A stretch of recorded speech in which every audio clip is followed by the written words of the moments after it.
Siya ay anak ng isang kasambahay na nabuntis ng isang mayamang Chinese and then pinalaki sa isang farm.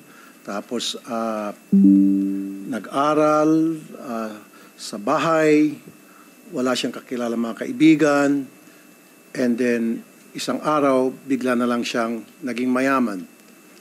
Unlike sa Cinderella, merong tinatawag na prinsipe na sumalo sa kanya. Dito, it seems to me that she did it on her own. Maraming butas po ako nakikita dun sa narrative ni Mayor Go. Nag-attend ako dito ngayon para bubutasan ko po. Ayon po sa inyong interview, hindi ka lumaki sa nanay mo. Nung nakaraang hearing, sinabi niyo po, at verbatim ito, quote, ang nanay ko po si Amelia Leal, close quote. And we flashed this video earlier. Sa TV interview, nung tinanong ka ano ang pangalan ng nanay mo, ang sagot niyo po, quote, nakita ko po doon sa birth certificate ko po yung pangalan po ng aking ina, close quote. Tama po ito? Ano po? Madam Chairman, opo. Okay. At nakita mo lang ang birth certificate mo noong 2005 dahil ito ang taon ng iyong birth registration, correct? Madam Chairman, unang-una po, hingi po ako ng pasensya po sa inyo nang hindi po ako nakasagot po nung nakaraan po ng hearing. Sorry po kay Sen Win din po. Medyo natakot po ako nung nakaraan kasi hindi po ako sanay na maraming pong tao, maraming pong cameras. Pasensya na po. Opo, nung 2005 po, when I was 19 years old po, hinanap ko po yung birth certificate po sa tatay ko po kasi kukuha po ako ng mga lisensya at passports po, hiningi ko po sa kanya.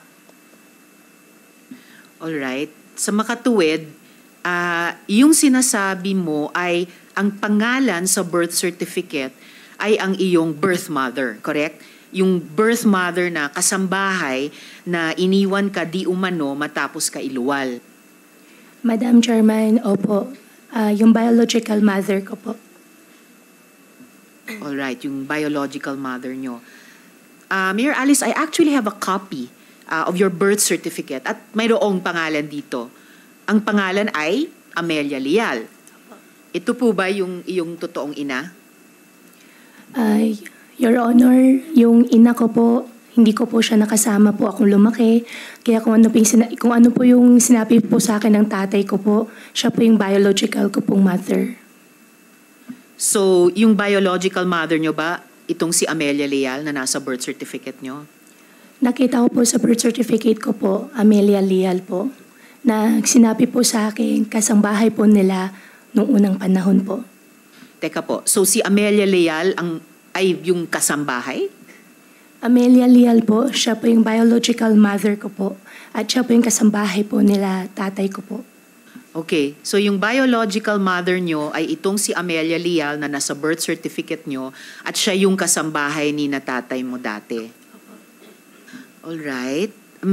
At this point, friends, may I also put on record that the information here is information about an individual who is an officer of a government institution relating to her position, considering that citizenship is a requirement of public office and the position of mayor and is therefore a recognized exception to the Data Privacy Act. Sinabi niyo po, Mayor, na nalaman mo lang ang pangalan ng tunay mong ina nung nakita mo ang birth certificate. So sinasabi niyo, ang tunay niyong ina ay itong si Amelia Leal. Your Honor, opo. Biological mother ko po. Biological mother at kasambahay noon ni tatay niyo. Opo. Sabi po niya sa akin. Sabi po ni tatay niyo sa inyo. Mayor, sabi niyo po na kayo lang ang anak ng nanay at tatay niyo. Tama po ba? Your Honor, lumaki po ako sa farm. Lumaki po ako na ako po mag-isa. Yung tatay ko po, meron po siya ibang partner. Hindi ko na po alam, Your Honor. May ibang partner si tatay niyo, pero kayo lang ang anak ng tatay at nanay niyo. Your Honor, yan po ang understanding ko po. Yan ang understanding nyo. Opo. So presumably, kung may mga kapatid ka, sila'y half-siblings at iba ang nanay nila. At ang nanay nila ang legal wife ng tatay mo? Ang tatay ko po, meron pong 3 kasama. At yung sa 3 kasama, may mga anak si tatay nyo. So half-siblings nyo. Opo, Your Honor. So, yung isa sa 3 ang legal wife ni tatay nyo. Your Honor, ay tingin ko po, kasi hindi ko po sila kasama po lumaki. So pero ang sinasabi nyo, hindi si Amelia Leal ang legal wife ni tatay nyo. Pero siya ay nanay nyo at siya ay kasambahay ni tatay nyo dati. Yes po, Your Honor. Okay, ito pong problema ko, Mayor. Opo. I also have copies of the birth certificates of Sheila Lealgo and CMN Lealgo. Okay.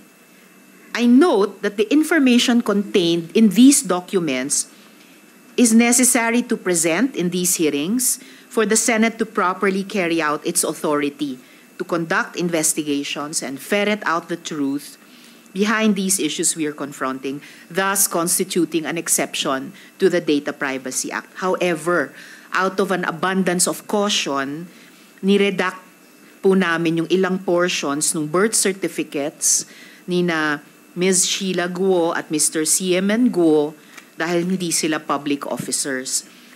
Ngayon, sa mga dokumentong ito, pare-pareho kayo ng nanay nyo ay si Amelia Leal at ang ama ninyo ay si Angelito Guo. So, sa totoo, 3 po ba kayong anak ng nanay at tatay nyo? Your Honor, hindi po ako yung nag-prepare po ng birth certificate po nila. Kaya wala po akong idea po. Natanong ko rin po sa tatay ko po, after po nung last Senate hearing po, tinanong ko po sa kanya kung kapatid ko po ba yung dalawa. And he said yes po. Alright, so kinonfirm ni tatay nyo na sina Ms. Sheila Leal Guo at Mr. CMN Leal Guo ay mga kapatid nyo. Yes po, Your Honor. At kinonfirm nila na mga kapatid nyo sila. Kinonfirm po sa akin ng tatay ko po. Naitanong ko po sa kanya. Alright. So, base pa rin sa mga dokumentong ito, una yung birth certificate nyo at ngayon yung birth certificate nung dalawang kinonfirm ni tatay nyo na kapatid nyo, paano po yung iniwan ka ng nanay mo nung pinanganak ka ng 1986, pero siya pa din ang nanay ng kapatid mong si Siamen na pinanganak naman nung 1988? Your Honor, hindi ko po nakita yung birth certificate po nila at hindi rin po ako yung nag-prepare po. Wala po akong idea po doon sa birth certificate po nila. Madam Chair, pwede makasingit? Yes, Sen. Rafi. Kasi during the last hearing, she did mention na siya po ay a love child, right? Okay? Pero alam mo ba na kasal yung father mo at saka mother mo? Naitanong ko rin po sa kanya, sabi po niya sa akin, hindi po sila kasal. Bakit nakalagay sa birth certificate na kasal? Married October 14, 1982, Angelito Go and Amelia Leal. Senwin, wala pa akong idea po doon sa birth certificate ko po na hindi po ako yung nag-prepare po ng birth certificate ko po. You did not prepare the birth certificate. Okay, andun na tayo. Pero at least you should have asked your father na bakit ganito. Sabi mo, kasambahay siya. Eh kung kasambahay siya, eh bakit kasal kayo? Bago ka pinanganak, kasal na sila. And then lumilitaw sa birth certificate, kasal din siya. Iba-iba yung date ng kasal ng father mo dito sa mother, supposedly mother mo. So parang twice kinasal yung mother mo dito kay Amelia. Hindi mo ba tinanong sa papa mo yung discrepancy?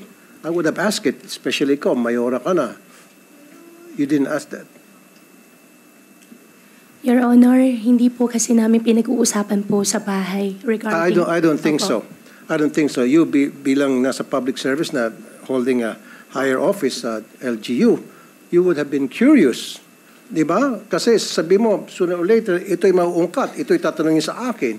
Kailangan ready ako sagutin yan. And I should tell the truth and you should have anticipated the fact na ikaw ay balang araw mapapatawag sa isang hearing tulad nito. So in this case, you are not prepared. Halatang may mga butas tong my statement mo kasi you should have asked your father, Dad, kung ako'y love child, how come na kasal pala kayo ng nanay ko? Tapos pa na yung sabi mo na nabuntis lang at pagkatapos nung mabuntis, tumakas na, umalis na yung nanay mo. Hindi, lumilitaw dito. Nagpakasal pa ulit yung papa mo sa mama mo. So, you should have asked that. Come on, Dad, give me a break. Tell the truth. I deserve the truth, right? Mayura ka eh. Oh, he didn't ask that? I don't believe you. Your Honor, yan po yung truth. Hindi po namin pinag-uusapan po sa bahay. Medyo sensitive po yung topic po, kaya hindi po talaga namin But you're not pinag-uusapan sa bahay. interested about the history of you and your family. Well, that is very important. Sabi ko nga, tumatakbo ka at nasa public office ka. Diba? So, in your case, hindi niyo pinag-usapan. Are you willing to undergo a lie detector test? Yes po, Your Honor. Para paiksin natin dito, ma'am, Madam Chair. Sa lahat ng mga sinasabi mo, especially dito sa na ikaw ay love child, na hindi pinag-usapan ng tatay mo, everything about you, everything about your past, you're willing. This is voluntary though, and hindi naman to acceptable sa korte. Para dito lang, para naman to help you at the same time. Kasi kung nagsabi ka ng totoo, then it will help you na para malaman ng taong bayan na nagsasabi ka ng totoo. On the other hand, kapag it's the other way around, then dito malalaman na ikaw sinungaling na pwede kang makontempt ng committee and pwede kang makulong. Is that fair enough? Okay, last na naman po, Madam Chair, and then I'll give it back to you. Yes, Madam Chair, Senator. siguro I would like this committee to invite the mayor, the previous mayor. Sino ba yung mayor na kaibigan mo na nag-endorso sa'yo? I want it to come from you. Ang former mayor po, si Mayor John Feliciano po. John Feliciano. So, Madam Chair, invite natin si John Feliciano kasi base doon sa mga sinasabi ni John Feliciano sa publiko when he endorsed her to be his successor. Sabi niya, is a good friend, etc., etc. So, maraming alam si Mayor kasi hindi naman siguro endorse ni Mayor itong si Ma'am Alice Go kung hindi niya talaga ito sapat na kilala. So, maybe the previous mayor, the ex-mayor can shed light about who really Mayor Alice Go is. Salamat, Madam Chair. I'll give it back to you for later. Salamat, Sen. Rafi. As the Chair mentioned earlier, para sa susunod na hearing, iimbitahin nga natin yung kumadrona na nagpanganak kay Mayor. Yung mga tanong tungkol sa sinong tumanggap ng late registration, maitatanong na natin ngayong araw dahil nandirito ang LCR ng Tarlac. Imbitahin din sa susunod na pagdinig yung chair sa barangay na nagbigay ng permit para sa farm, si Mayor Feliciano nga. Ang BIR, ang BIR nandito na rin. Ang mga naging suki ni Mayor Alice nung siya'y nagnenegosyo sa piggery nila, and then yung mga tauhan sa farm. So we will invite those additional One more, resource Madam persons, Chair. Sen. Rafi. One Yes, more. Sen. Rafi? Yes, I wouldn't believe you kung sasabihin mo naman sa amin dito na wala kang file ng mga empleyado mo sa farm at hindi mo kilala ni isa sa kanila on a first name basis lang. I wouldn't believe that.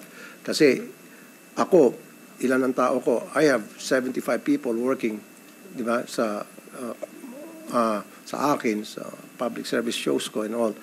I know each and every one of them, their names and all. Pero pag sabihin mo hindi mo kilala, then again, pagtatawanan ka na naman. Madam Chair, yung marriage certificate siguro ng father niya at saka ng mother niya, pwede rin siguro natin hingin sa civil register kung meron tayong kopya. Kasi sinabi rito na married yung father niya at mother niya, maliban na lang kung kinasal sila sa China. Sa palagay mo, natanong mo ba, ano bang tawag mo? Papa, tatay, ano bang tawag mo sa father? Anong tawag mo? Sen. Rafi, ang tawag ko po, Papa. Papa. Opo. Okay. Natanong mo ba sa papa mo saan sila kinasal? O sa China ba o sa Pilipinas? Sen. Rafi, ayaw ko po kasing, hindi po yung pinag-uusapan po sa bahay Okay. po namin. Sige. Gawa po na ayaw ko pong sisihin yung tatay Okay, ko. sige. I understand. And how I wish po na I have a perfect family. Kaso Okay. nga lang po, ganun po yung nangyari. Yes, ma'am. So, Madam Chair, siguro hingin natin sa PSA yung marriage certificate. Kasi dalawang beses kinasal yung supposedly mother niya at saka father niya. So, pull out natin. Baka makakuha tayo mga important information doon sa marriage certificate ng both parents niya. Salamat, Sen. Rafi. The committee actually already made that request at in a few minutes, meron po akong impormasyon tungkol Thank you, sa Madam tinatanong nating marriage certificate na yan. Pero at this point, Mayor Alice, so nakikita po na ito nga yung problema no? You did not prepare your birth certificate pero di maipagkakaila na butas-butas po yung birth certificate nyo. At lumalabas po sa pagtatanong po namin, matatanong talaga, akala ko ba nawala yung nanay ninyo? Parang matagal naman yung relasyon nila nung tatay nyo. 3 ang anak. At by the way, iba po yun sa kwento nyo sa interview, no? Na napanood naming lahat. And here's another issue, Mayor, sa birth certificate na nagko-contradict sa kwento ninyo. Your parents are listed nga as married. Meron pang date of marriage, no? Yung October 14, ito, 1982. Date of marriage. Paano mangyayaring kasal sila kung sabi mo, ang birth mother mo ay yung kasambahay sa bahay ng tatay at nanay mo? Your Honor, yung biological mother ko po ay kasambahay po ng tatay ko po. Ako po, lumaki po ako sa farm. Malayo yung sagot niya. Sorry, Madam Chair. Malayo yung sagot niya. Yes, Sen. Rafi. Yun na nga po. Paano mo mapapaliwanag na yung date ng kasal ng magulang mo na iba-iba dito sa 3 birth certificates ninyong 3 magkakapatid na kinonfirm ni tatay mo na sina Sheila at Siemen Lialguo ay mga kapatid nyo, pero sa mga birth certificates ninyo, iba-iba ang petsa ng kasal nila. At date din ng kasal ng magulang ni Sheila Lialgo na ang pangalan din ay Angelito Guo at Amelia Leal, pero hindi date ng marriage ng magulang ni Siemen Lialgo. Na pareho ding sina Angelito Guo at Amelia Leal ang magulang. So, paano nyo maipapaliwanag yun iba-iba ang marriage date sa birth certificates ninyong 3? Your Honor, as much as possible, ayaw ko na pong sumagot ng hindi ko po alam. Pero hindi ko po talaga alam at hindi po ako yung nag-prepare po nung birth certificate ko po. Madam Chair, pwede makasingit ulit. Alright, Sen. Rafi. Okay, ito lang, Mayor, sabi mo, kasambahay yung mama mo, itong si Amelia Leal. So, ibig sabihin kasambahay, nagsisilbi doon sa papa mo. Sinong kasama ninyo? Kwento ba yun sa iyo ng papa mo habang nagsisilbi bilang kasambahay yung mama mo sa household ninyo? Your Honor, hindi na po na-disclose po sa akin ng tatay ko po. Okay, so lumilitaw dito, amo, yung tatay mo, habang siyang amo, nandiyan yung kasambahay ninyo, naglilinis, inuutosan, pamalengke, kasal sila. Kasal sila, tinuturing niyang kasambahay. Kasi marriage, sabi rito married sila.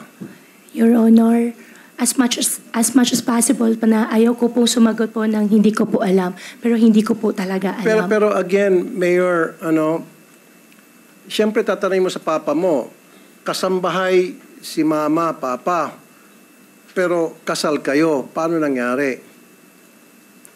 Your Honor, hindi Ang ko... sinasabi ko lang po kasi, it will be but natural and human reaction na para mag-usyoso ka sa ganitong klase mga impormasyon na makikita mo na it's about your history.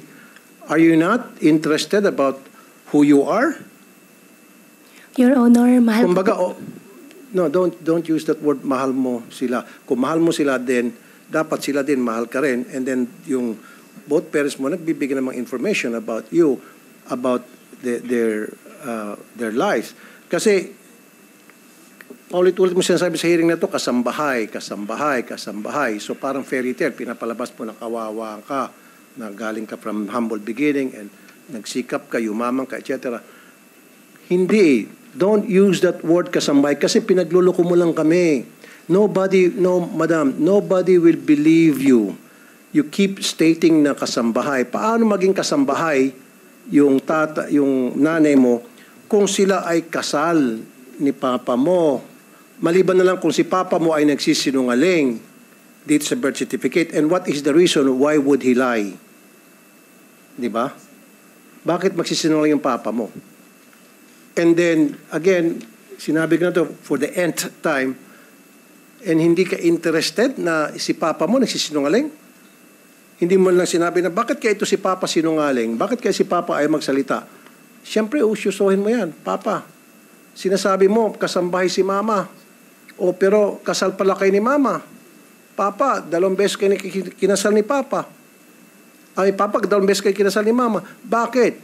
And yet, you keep insisting na kasambahay si Mama. Those things na very simple you should have asked, but you did not, right? Why? Your Honor, yung birth certificate ko po, binigay po sa akin ng tatay ko nung hiningi ko po sa kanya. Ang nabasa ko po doon sa birth certificate ko po, nakalagay po doon, yung biological mother ko po ay housekeeper. At pasensya ka na, Sen Rafi, ayaw ko po sisihin yung tatay ko. Mahal ko po ang tatay ko. Wala po tayong, Madam, Kaya hindi po- wag niyo pong ilalayo yung topic. Wala pong kaming sinisisi rito. Hindi namin sinisisi Papa mo, hindi namin siya hinuhusgahan, hindi namin sinuhusgahan din Mama mo. Ang sa amin lamang is trying to find the truth. In this case, while we're trying to find the truth, parang lumilitaw, maraming butas yung mga statement mo, nagsisinungaling ka, may tinatago ka talaga. Sen. Rafi, hindi tumatagpit just Thank you, to, ma'am. at this point, acknowledge the presence of the Senate President Pro Tempore, Sen. Jinggoy Estrada. Salamat sa pagdalo. Sana maintindihan mo, Mayor Go. Kasi ang ginagawa mo, nililihis mo kumukuha ka ng simpatiya sa publiko Kasi that's what the public really wanted to hear, na yung mga sad story, mga fairy tales, mga teleserye, gusto mong pumunta doon pero no, wag mo kami lisin doon. We know better. Okay? You cannot use that. Wag ka magpapakaawa dito po, Mayora. Alam naman namin talaga kung sino ka. Kaya lang, it's very hard for us right now to find out. That's why we're trying to get more information about who you really are. Because we know, and everybody knows here, everybody listening and watching, and you know in your heart, na inconsistent ka and you're lying. You're lying through your teeth. Sometimes kasi sa pagsisinungaling mo, akala mo yung pagsinungaling mo nagiging totoo na. Because sanay ka sa pagsinungaling, you've been living in a life of lie. Base po dun sa mga statements na mga binitiwan mo na sa amin. Salamat yan muna, Madam Chair. Salamat, Sen. Rafi. So sige, para lang tapusin na natin yung kwento dyan sa marriage certificate na yan. At ito po yung malala, Mayor. Nung pina-check ko po, wala pong record ng kasal sina Angelito Guo at Amelia Leal. Okay? So yan ang sinasabi po ng PSA certification natin. At ito ang higit pang malala, walang birth record at all sina Angelito Guo at Amelia Leal. So, maitatanong talaga, hindi po kaya Angelito Guo and Amelia Leal Guo don't even exist. Ha? Itong dalawang taong ito, na according to the documentary evidence have 3 children, but according to you, Mayor, have only 1 child, apparently don't even exist. So, hindi ko maklaro, lumalabo po yung kwentong buhay ninyo. Ha? Next question, ang tatay niyo po ba ay Chinese, Filipino, o Filipino-Chinese? Final answer please ha, dahil itong lahat na 3 sagot ay nasabi nyo na sa iba't ibang pagkakataon. Madam Chair, ang tatay ko po ay Chinese. Okay, siya ay Chinese. So, taga saan po siya sa China? Taga Fujian po. Fujian. So, tama yung lumalabas sa social media na taga Fujian sila. Okay? So, ayan, mga social media posts. At babalikan ko yung Fujian mamaya, okay? Kung siya ay Chinese, yung tatay nyo, bakit kaya ang sabi sa birth certificate mo na ang tatay mong si Angelito Guo ay Filipino? Bakit ganun? Your Honor, yung Angelito po, yan po yung Filipino name po ng tatay ko. Pero yung citizenship po yung tinatanong ko, Mayor. I had this check po And the Chinese national cannot have 2 citizenships. Yes. Wala po silang dual citizenship. Why would you say he's a Chinese national with a Chinese passport, pero ang nakalagay sa birth certificate mo ay Pilipino siya? So, naiintindihan mo ba kung bakit ang gulo-gulo po ng kwentong buhay nyo tungkol sa pamilya nyo? So, bakit? Your Honor, yung tatay ko po ay Chinese passport holder. At siguro po, Your Honor, maganda rin po na i-check din po natin dun sa birth certificate ko po kung ano po yung mga naka-attach po na documents po sa kanila. Walang problema sa pag-check sa attachments at itatanong din po namin yan mamaya. Pero ang tinatanong ko po, bakit siya ay Chinese national with a Chinese passport at dahil wala silang dual citizenship, hindi siya pwedeng simultaneously Filipino citizen. Pero ang citizenship niya, pangalang Angelito Guo sa inyong birth certificate ay Filipino siya. So bakit contradictory? Kung baga yung isa ay totoo pero yung isa ay kasinungalingan. Bakit po ganyan? Your Honor, ayaw ko po magsinungaling. Ang tatay ko po ay Chinese at hindi po ako yung nag-prepare po ng birth certificate ko po. Okay, so babalikan po natin talaga yung misteryosong birth certificate na yan. Na bagamat hindi kayo ang naghanda, pero nung umabot na po kayo sa age of reason, sa legal age, lalo na naging local government official pa kayo, eh dapat talaga naiklaro, matagal na. And Mayor, I am sorry, but even your revised story, no, yung napanood po naming lahat sa media, sa balita, parang hindi rin po totoo. Your birth certificate is riddled with holes. And if your birth certificate is the basis of your citizenship, so pati po yung citizenship nyo ay riddled with holes. Kung Chinese ang tatay ninyo, based on your own self-declaration, well, sa ilalim ng 1973 Constitution, na yan ang umiiral na konstitusyon nung taon ng inyong pagkapanganak, 1986, kailangan Pinoy si nanay nyo para maging Pilipino rin kayo. Pero itong Amelia Leal, whoever she is, kasambahay ba o nanay ninyong tatlo, is a person with no birth record. So, how can you derive citizenship from a woman whose very existence is questionable? Yun. Paano ba namin paniniwalaan, Mayor, kung saan galing yung inyong identity at citizenship? Kung ganito pong kagulo at non-existent pa nga yung ibang mga documentation sa inyo. Your Honor, lumaki po ako, nadala-dala ko po. Nung 2005 po, minigay po sa akin yung birth certificate ko po. Alam ko po ako ay po isang Filipino. Lumaki din po ako na alam ko po ako ay isang Filipino po. Well, kung sinasabi niyong lumaki kayo, alam niyong Pilipino kayo, kailangan backed up yan ng documentation. Bilang government official, alam nyo yan. At kapag kumukontra sa isa't isa ang mga dokumento or non-existent yung mga importanteng dokumento, nagiging kaduda-duda yung sinasabi nyong mga identity at citizenship. At earlier, no, kung sinasabi nyo na hindi kayo sinungaling, kung hindi kayo ang sinungaling, ibig sabihin, yung tatay nyo ang nagsinungaling. Nagsinungaling siya sa birth certificate nyo. At itatanong po namin yan mamaya. Ngayon, Mayor, sabi nyo, hindi nyo po kilala yung mga kapatid nyo. Actually, to be exact, sabi nyo, di kayo sigurado kung sila ay mga kamag-anak nyo. Do you still maintain this, Mayor? Your Honor, pakiulit po. Sabi nyo kasi sa akin noon, nung pinakita ko yung mga dokumento na nandun yung mga pangalan ni na Sheila L. Guo at Siemen L. Guo at isa pang dokumento na Sheila Leal Guo at Siemen Leal Guo, at tinanong ko sa inyo kung mga kapatid nyo sila, ang sabi nyo sa akin, hindi nyo sigurado kung kamag-anak nyo sila. Yan pa rin ba ang sinasabi nyo sa amin? After po ng Senate hearing po, Your Honor, nag-confirm po ako sa tatay ko, kapatid ko daw po sila. Kapatid nyo sila. Talagang kapatid nyo sila. At hindi lang po dahil sa birth certificate. Mamaya ipapakita po natin yan. So, ito na po. Ito pong lahat ng mga kumpanya ay magkakasama kayo. Nina Sheila Guo at Siemen Guo. Ayan. Hindi po kaunti. Lahat. Kayong tatlo ay magkakasama. Tapos, ito naman po, ang mga travel records ninyong dalawa ni Sheila Leal Guo, showing you traveled at least 3 times together. Travel buddies kayo ni Sheila Guo. At wala namang masamang mag-travel kasama ng kapatid. I would enjoy that also. Pero why would you lie about something like this? Bakit po kailangan magsinungaling sa bagay na napakadali namang pong i-check? Your Honor,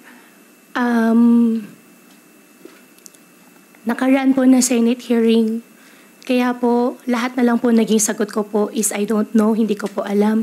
Dahil ayaw ko po madamay pa po ang ibang tao. Kaya lahat po na natanong niyo po sa akin, puro naging I don't know po ang sagot ko po. Dahil ayaw ko po madamay po sila at pribadong tao po yung mga ibang tao po na babanggit, ayaw ko po sila madamay po dito. Ayaw nyo silang madamay pero napakadali naman naming i-check.